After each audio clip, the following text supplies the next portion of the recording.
Music daw.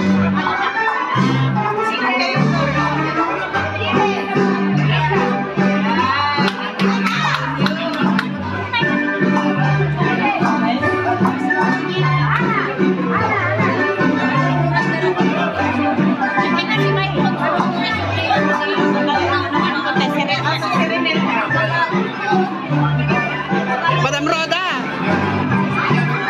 Madam Roda, nailagay ko na yung bilin mo. Yung bilin mo, nalagay na ko na doon.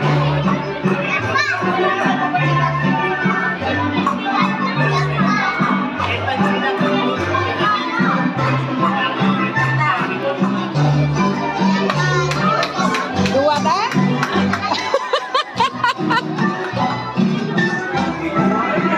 Kayak sa ibang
may tas mo, di ba mo? Ay, nag-like ni Papi ah. Oh.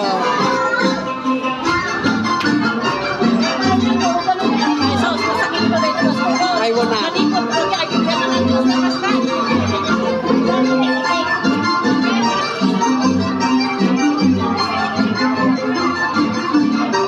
Itik-itik.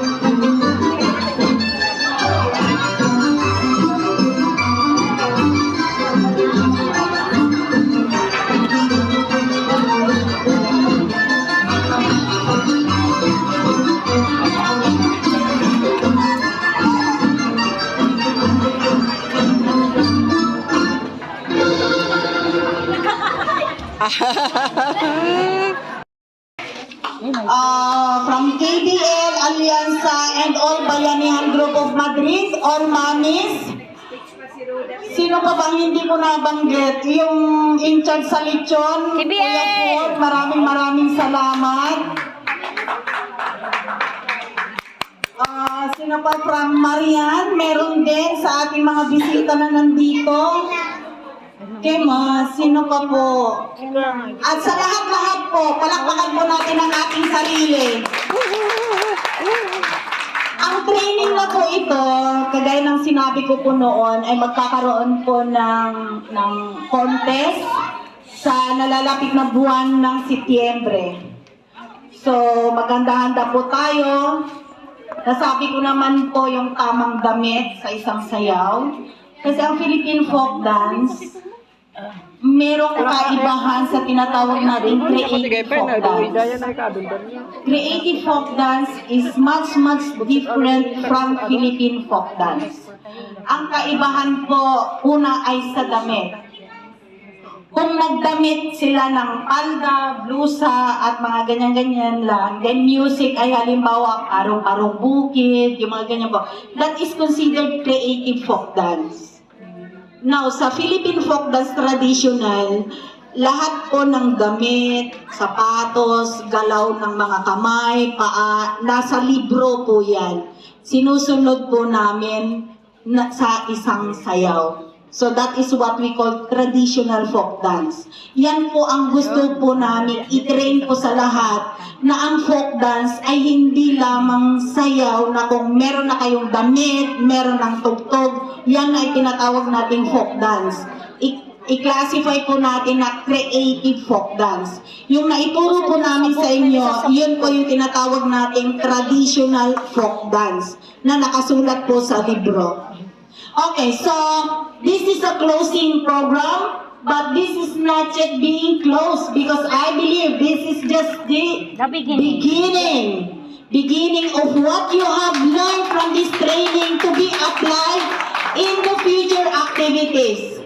So, sana po sa mga natutunan ninyo sa training, sa mga susunod mga activities, makita po namin na meron din po tayong natutunan po dito sa training. Hindi lamang po sa pagkanta, sa pagsayaw, lalong-lalo na kung paano tayo nakisalamuha sa ating mga kasama po dito. Kung may nagtampo, amuhin. Huwag yung, edi umalis ka kung gusto mo. Hindi po yun. Ano ba ang problema pag-usapan po natin? Yun po ang tamang dapat gawin. Okay po? Okay, so that is bayanihan.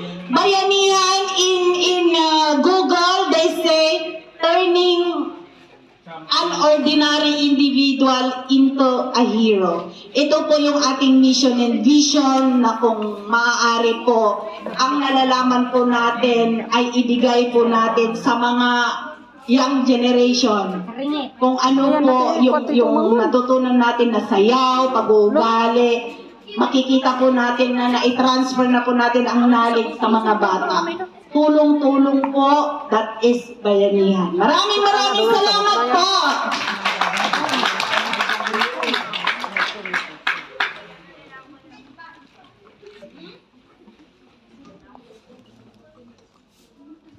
Maraming salamat po, Madam Roda Velasco. Maraming salamat sa inyong kasigasigan sa pag-organize at pangunguna ng dance workshop na ito para sa bayanihan dito sa Madrid. Maraming salamat po. Ngayon, to introduce our guest speaker, may we call on Sir Ruben Manzano. A round of applause.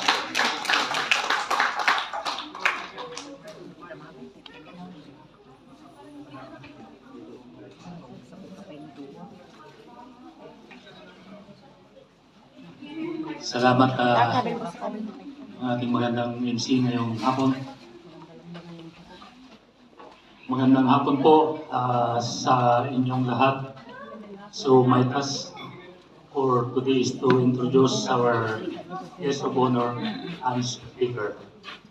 So Bakit yung guest of honor natin wala man lang begin sas? to introduce to you Ay, wala man lang sas. Walang kurbata. our Walang guest kurbata. Nag-remedyo nga kami.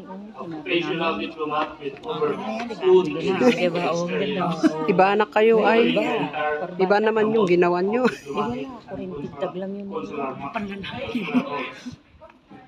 Awa man na gito yan. Our guest speaker is the Masaway mo ni Deputy Tra. Okay lang, Commissioner okay, may pay. of the Embassy of the Philippines in Madrid.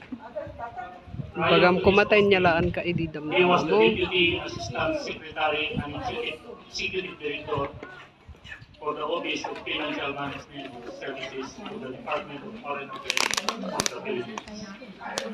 His early career Kuna nga bulodom to nagsala kayo dati kanyak ko.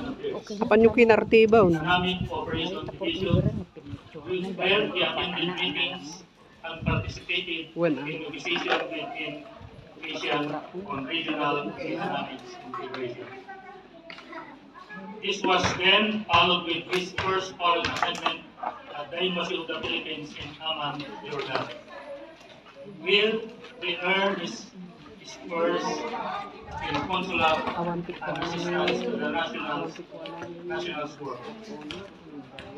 Upon completing his first tour of duty, he was designated special staff to the Undersecretary for International Economic Review. Uno din mag-usong kwadisan ni. During which he also headed the Economic Diplomacy Unit.